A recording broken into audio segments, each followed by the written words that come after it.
Nagsimula po yung transaction December 15 na itong si Dayan ay bibili ng Montero.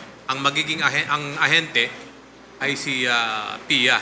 May ni-offer siyang Montero and nagbayad siya ng initial payment na 550,000 on December 18. Then to complete the transaction, para mabayaran niya, bebenta niya yung Innova niya para makumpleto yung payment. At ang ahente ulit si Pia. And yun nga po, noong January 16, may buyer na po sila sa Innova. At nagkabayaran po sa loob mismo ng kanilang bahay. And of course, parte ng inimbestigahan natin what went wrong on the night of December 16. Kasi it turned out non-existent po pala yung Montero. So, pwede nating isipin na siguro